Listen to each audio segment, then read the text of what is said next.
في نتيجة متوقعة بيراميدز يفوز على النادي الأهلي، يعني مش عايز أقول بكل سهولة، للأسف هو فعلا بكل سهولة على النادي الأهلي. يعني أوحش المدربين تقريبا بيراميدز ما فاز بالسهولة، وما فيش هجمات للنادي الأهلي، وأداء واقع ونجوم واقعة وحاجة غريبة بعد الضجة الإعلامية، وهي مش ضجة، هي فعلا ده حقيقي.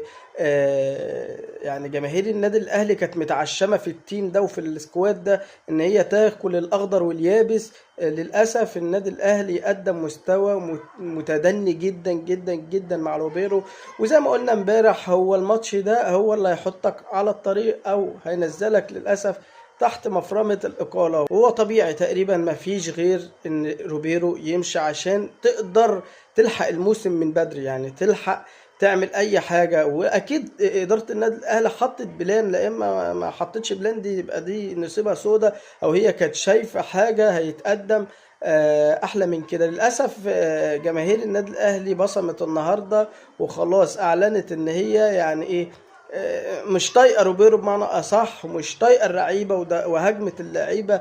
انا كان زي ما قلت في الفيديو اللي فات كنت عايز ده بعد المباراه تمام ان انت تعنفهم، بس اكيد مش قبل ربع ساعه توقع الدنيا حتى نتعادل. شكل النادي الاهلي مهم يا رجاله، بس قدر الله ما شاء فعل. واللي احنا قلناه واللي انا قلته لك في اللايف امبارح، ارجعوا كده هتلاقي انا قلت كل اللي هيحصل. للاسف اداء النادي الاهلي متدني، مش دلوقتي، هو من فترة كبيرة أوي. يعني هو ما قدمش حاجة للأسف، ولا تكتيك باين له، ولا شخصية باينة له، ولا أي حاجة.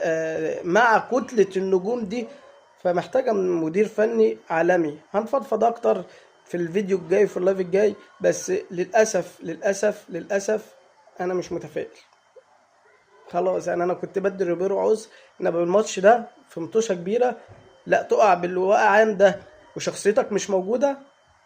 للأسف أنا مش متفائل خالص. توفيق للنادي الأهلي في القادم.